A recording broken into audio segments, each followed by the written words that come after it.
players traveling from across the world. One final game to find out who our 100 players are for tomorrow's $1.5 million final.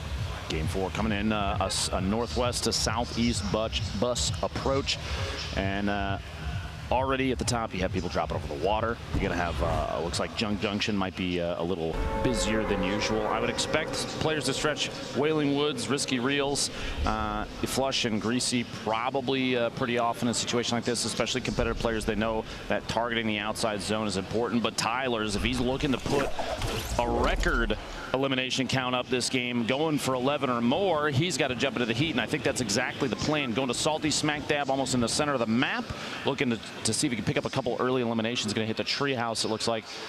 3 chests possible. No, he flies past, going to the house at the end of the street there. This is my this is actually my exact skin loadout. Number 2 pencil. Like he bypassed a weapon, gets the pump action shotgun and an LMG instead, which is an excellent loadout up close against whoever's in the roof above him. And now it's kind of the time to choose when to engage. Whoever's up there, you better look out. Oh, he's great. He's got minis. He's going to fight this right away. He's going to fight this right away. Tyler's not only took the microphone twice from Zeke, but also promised 11 elims this game. So we'll see if he's a man of his word. Frankie has moved towards that middle treehouse, and I believe the player who landed on Tyler's actually built up and out towards the sniper tower, trying to avoid that engagement. Ashton getting engagement over here at the hotel. Got to hit those shots. 1 left, and he couldn't secure it. Rogue's Double O Flower gets his first elimination. Only 14 HP left. Did he have 200 health already? It looks like he might have. Right. And actually, earlier already this evening, Flower had secured 4 elims in a single game, which it means he's got 1 point and 5 elims minimum for the night.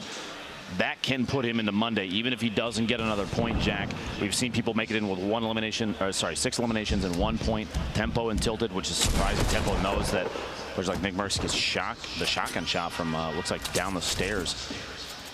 It's Crypto from above, actually, pushing in now. Maybe here's the shield.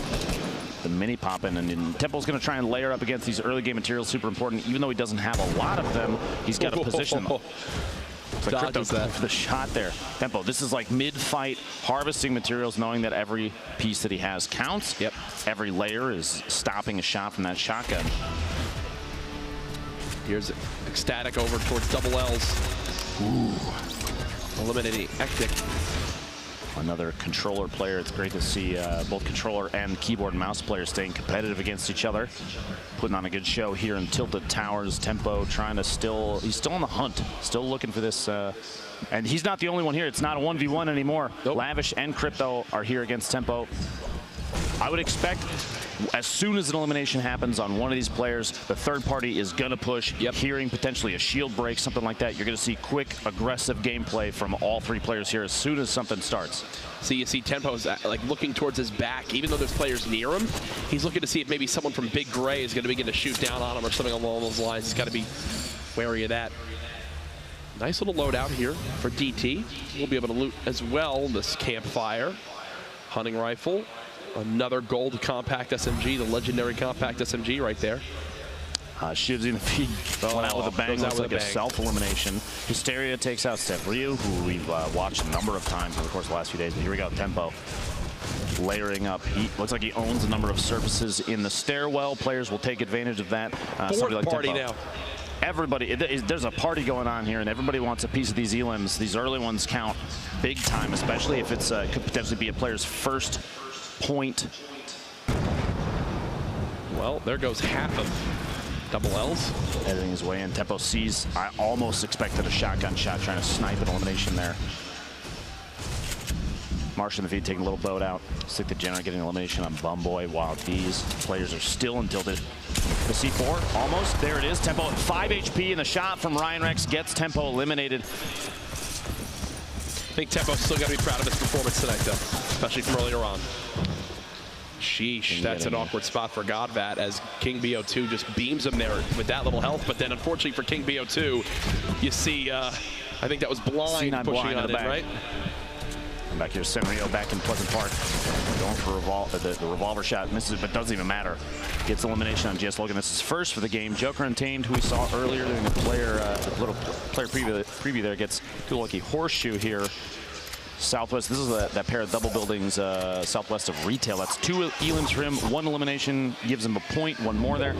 Posey says, I heard the fight. I'm on my way in. And this is a perfect example of third-partying the sound cues. People will hear it. And actually, maybe not. He was still smacking materials on the way in. Joker and Tame might have caught him off guard. He's going for this, and he has no idea just how much health Posey has. Posey's... Oh, the third party. The snipe, 162 meter. Wow. I'm assuming that is our furthest elimination of this game so far.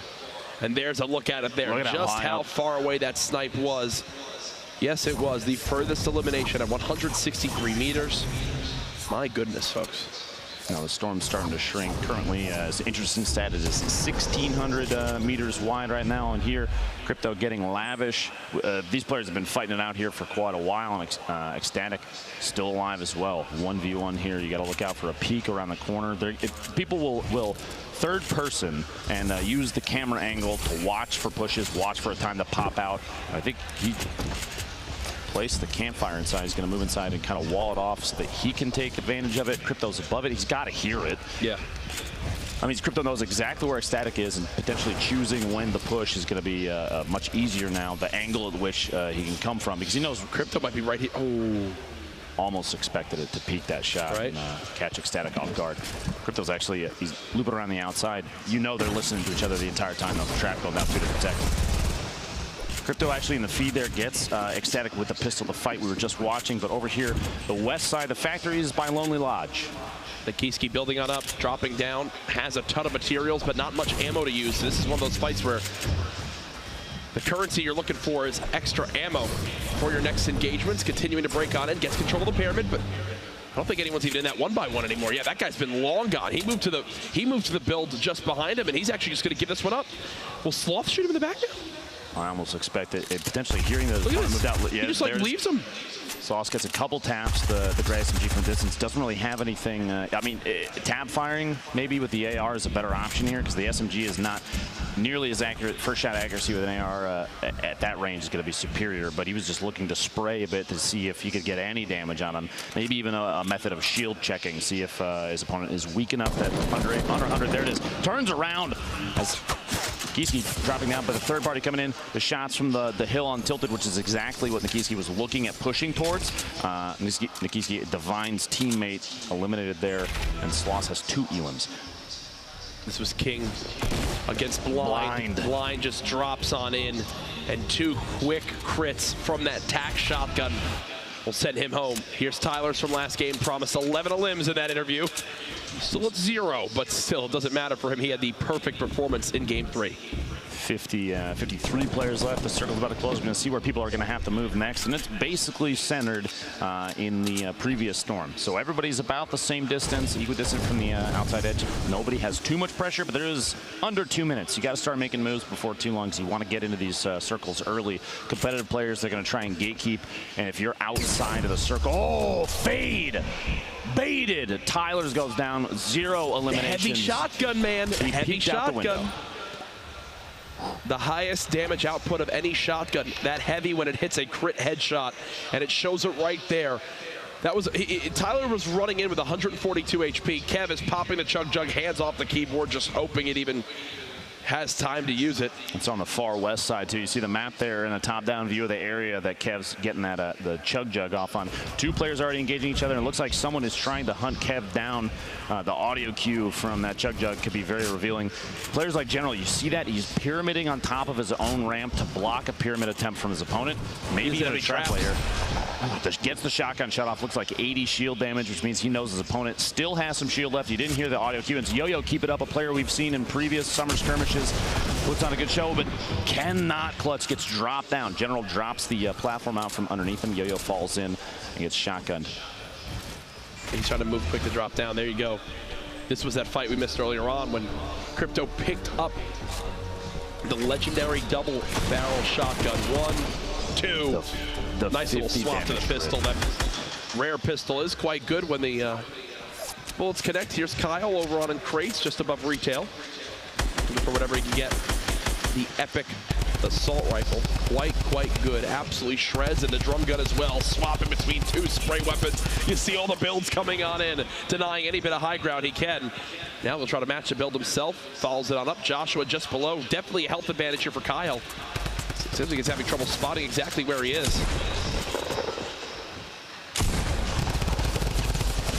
Oh, you hate to see that if you're Kyle. There he goes, Joshua with the elim, his first of the game. Now you see the board here, 6 players currently with 3+ eliminations. Actually just went up 7. DT, Sakairos, and Marsha, the only one still alive though. So you've got 4 players that have earned themselves a single point, plus those elims, which can mean all the difference for tiebreakers. We still have 3 alive that can keep pushing the elimination count, go for more points. Only 2 more eliminations separate them from 2 points, and that we've seen the last 2 days has been enough to push them into Monday's grand finals. Diabolic falling down this hill. Look at the zone at his back. Time is against him as he's going to have to move on in. Knows there's one player in this broken house. Speedy peaks. Nearly gets a haircut there from the player. He's going to keep on moving. Keep placing these walls. Damage yet either. 100 still. In the feed, Blind goes down to Rex. And Blind this game did not have enough elims to get a point. Not high enough rank to get a point, so no points from this game for Blind. As previously we were watching Joshua versus one on the backside of the wall here. We were hoping, I guarantee you, Kyle was beating himself up. There's a level of inaccuracy there. The spray from the SMG just didn't connect enough. His tracking was not very good in that fight, and that's what cost him the grenades. Sakairos trying to outbuild it, trying to stay alive. Not many mats left to his name. 3 limbs so far, so 1 point earned, but now he's getting shot from multiple areas, down to 5 HP. I think the end is near here, Lupo. If he clutches this, no. He almost used the rift to go. Oh my gosh. Opted not to because the shot stopped. He's going to get bandages off. Nope, he heard more shots come in. A layer got knocked out, and that's a good call. I'm actually extremely impressed at the hesitation on using the rift to go because he was trying to hold on to that. It's such a powerful item to have late game. You can reset an engagement that you are at a big disadvantage in by just getting up on top of everybody. But he has to take advantage, box himself in, and I'm going to be honest with you, this is an extremely obvious location. Those walls don't belong. I mean, they don't belong to the... what gives it away? Exactly. That they're building, that they're not obviously the same structure. There's a lot going that's not good for him right now. If somebody watched him move in there, they're going to take shots. Yeah. I don't feel like very often you'd see a player box themselves in something like that because it's very telltale. Look at everyone outside this next zone. There's going to be a lot of people coming in. Everybody that's inside the current zone down there in the south. I wouldn't be surprised if I saw maybe one of those players, the 4, the top side, move north and try and build up, or even that northwest, whoever that is in the northwest, start gatekeeping. You're going to have a lot of people coming in, definitely from Salty. It's a very popular spot. Plus, everybody from the west side of the map, they had to push across the river. They're going to have taken each other out. They're in a prime position to get Kevin Hysteria. Kev trying to build on up. Hysteria had much lower health, but that's not the case anymore. Hysteria, 3 eliminations. And the sigh of relief, it seems, from him as he lives to see another day. Gone nearby as well. God looking to push his engagement. I think he thinks Hysteria is very weak, but little does he know, Hysteria was basically gifted a med kit. He's still got some shields left. I think that this is Hysteria's fight to take as well.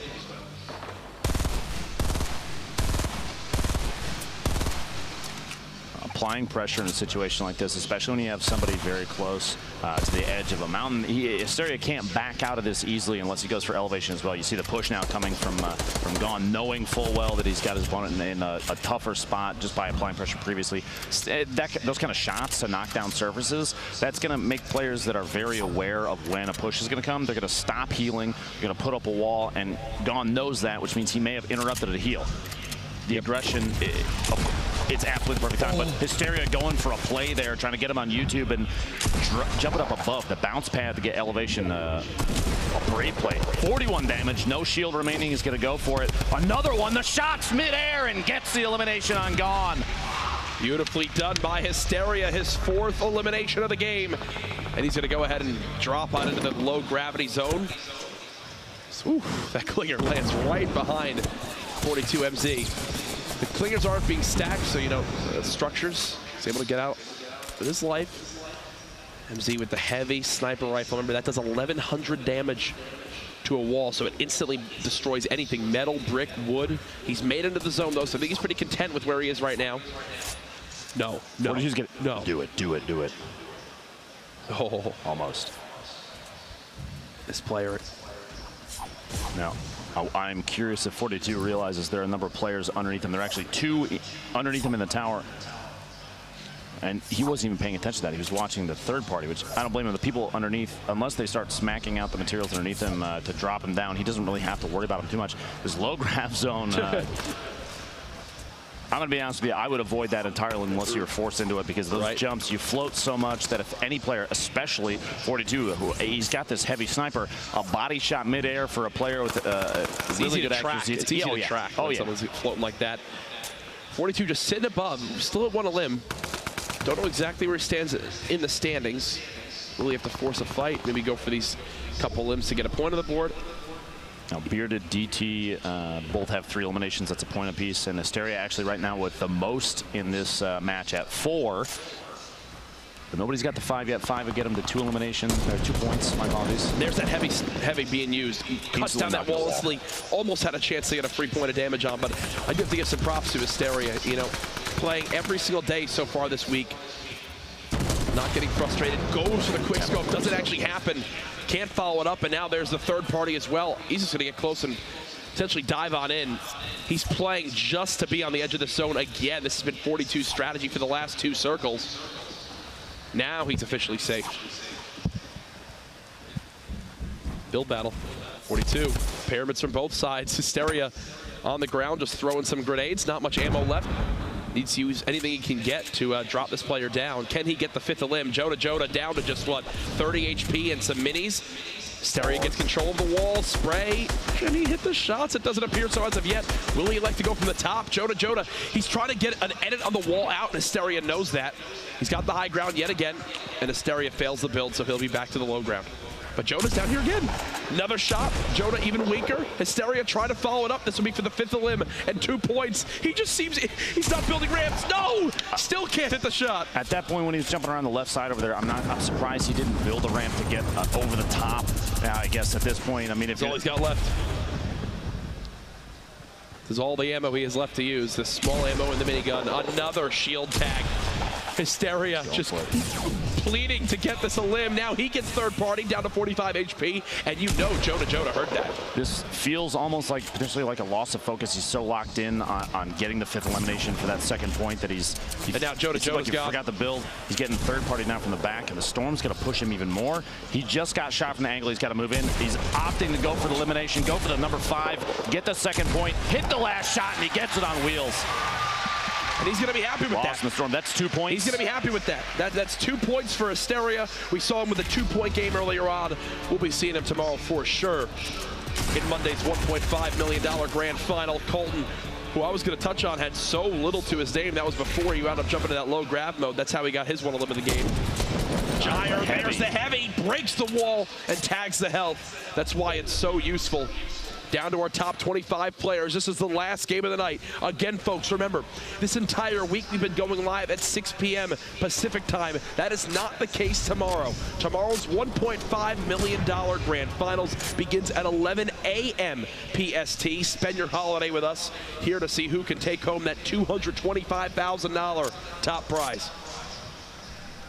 This heavy sniper's going to take a shot.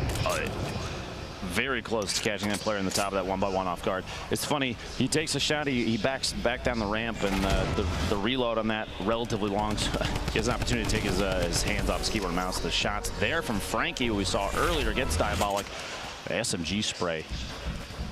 Up close, that thing is a blender. It hits so hard, and the sniper to use it. Wow, the snipe coming in, knocking the surface out. His knives is pushing across, trying to get underneath. Congrats, he got his challenge done for building structures. Wow. It's a tough one. It's tougher for some of these players. There's knives building below. Gyre just more than happy to peek with this heavy sniper, looking to see if he can catch him off guard like the player on the edge of the zone. Nothing as of yet. He's got all the ammo in the world to just chill up here. His loadout is actually absolutely ridiculous. Oh, it's brilliant. He has a ton of materials right now. He has 2 full shields. He's sitting at 190 total HP. And actually, if you see the keybinds, you see their spell Lupo. Did you catch that? No, I didn't. Not even kidding. Roll it back. Check in the clip. He's earned himself a new fan from you, but it's been 1 minute and 30 seconds from the last limb. I believe we just had one. So yes, there it is. Loop. Oh, whoa. The build the extra. The extra, but that's actually really funny. Prism, Nazgul, the Storm starting to push players in. This is where we get some crazy engagements. Everything kind of turns into chaos. You see a lot of players stacked on top of each other in the middle, but who's left on the outside? That east, south, and southwest sides, those are all, they're all going to have to push in. You see he just needs one more for a point. Nazgul getting young. Prism in the feed. Shotgun shots. Oh, SMG spray right there. He's looking. He's hunting. Jaemock wants one more shot with that heavy sniper. Fade right on the edge. Just barely safe, but he's going to have to move quite a bit. The next circle is in the southeast side. Only 123 metal left to his name. Nazgul under 50 health. Erko maxed HP right next door, wondering if he's able to push on in and try to force that engagement. Kriz is still in this as well from C9 at 200 health.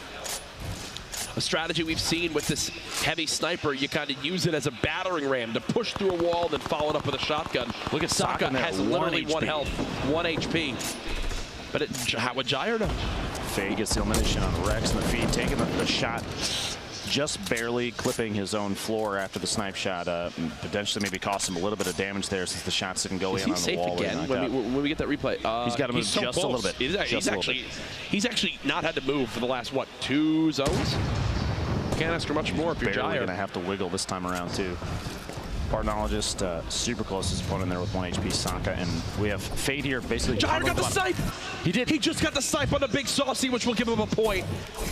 That might be the thing that qualifies him for tomorrow. We'll see in the standings after this game. Fade not realize there was somebody right next to him moving in. He died to the zone too. Fade dies to the zone. But he was at 4 eliminations. Yeah. If he had made the choice to try and get a shotgun shot off on that player that was also stuck outside, that could have been a second point for him. But he didn't. He went for the push, and there's so many layers there. Here it is from Jair. Oh my gosh. And look, there's the relief. Knows just how key a third elim for 1 point could be. Jair's lost a good amount of HP. 2 more left, and then players start. Crispy just was lost the storm. 2 more players go down, and then everybody that's left gets at least 1 elimination just based, or sorry, 1 point based on rank alone. Jair gonna layer up on top of himself. Now's the time. You just kind of hang out inside. Only 30 HP left, so he can't take too much storm damage. And the storm doesn't affect shields. Players, these guys, they're so on top of that he knows he's got to start moving early. He knows he can't spend too much time in the storm. He can't move too early though. You're gonna take some ticks from that. Like these catacombs of buildings inside here. All the players that they put down just to secure every movement they can. There's so many angles to C4, and his builds might not be enough to save him from something like this. We'll see here in a second. He's going to try and start making moves. 2 more players need to go down, and then Jaemock gets a second point here, which would put him in potentially on Monday. He knows this too. He actually, I thought he got pulled into the rift to go too. We swap perspectives to Bartologist.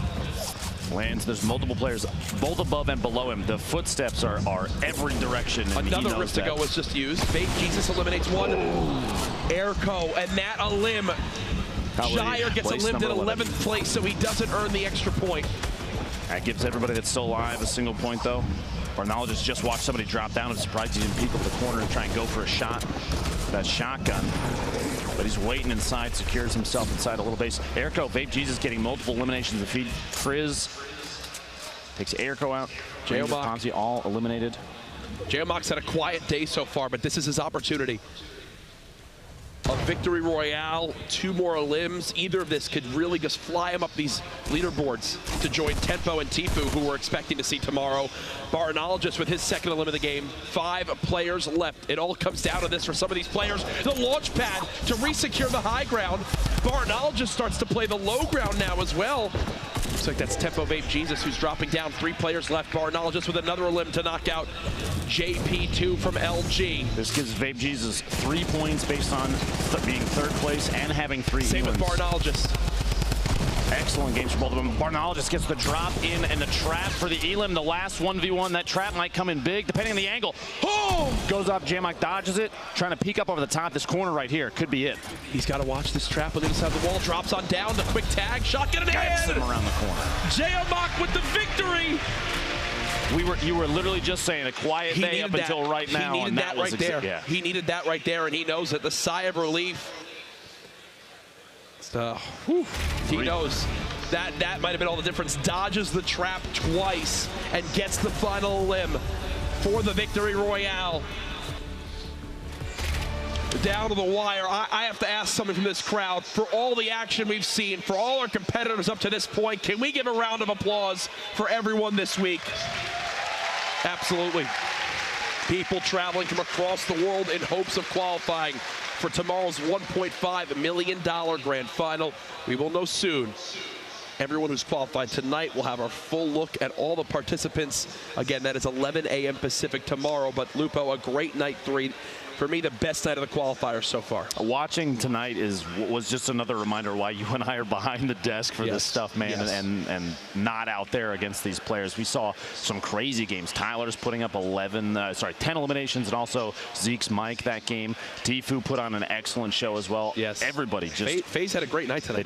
They did. Tfue, Tempo, and their Jaemock as well. They won 3 of the games, didn't they? They did. And there's a reason that these guys are on the teams they have. And a number of these big organizations, World's Best Gaming, Trouble Boys, Faze, Cloud9, every team that's come here, there's a reason. You can tell why they're here, and I love to see it. Well, we've got replays to look at before we get to our final standings. First comes from a player from C9.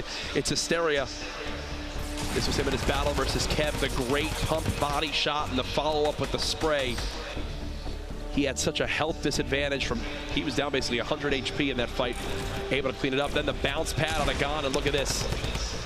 To follow it on up, it's a little bit awkward, doesn't panic. It's a couple tags right here.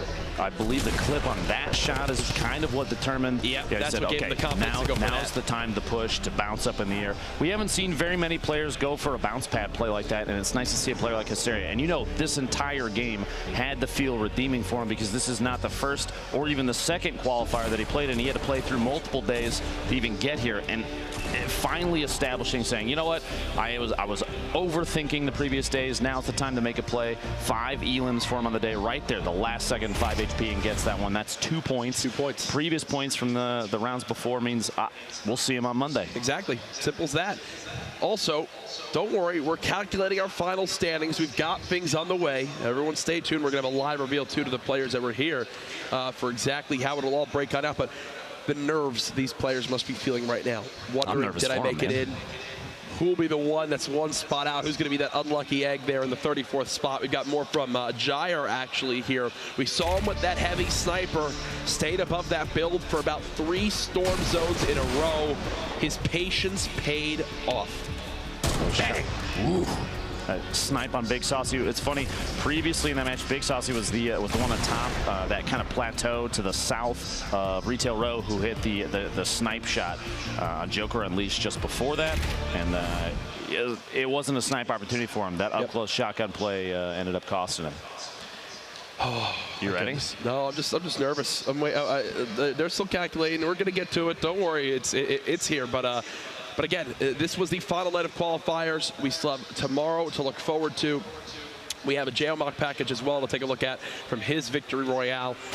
Wasn't a high elim game, but you know what? When it counted most, he got, I believe, his second elim of that one. It was just enough, and the 3 points for the victory royale. You talk about all the different win conditions. That was an example of it right there. And that trap, if that hits him, that's 150. He only has 120 health. He dies there. Dodges it, doesn't pop back into it, and in the end, here's the final reaction. Knows how key that is. That's a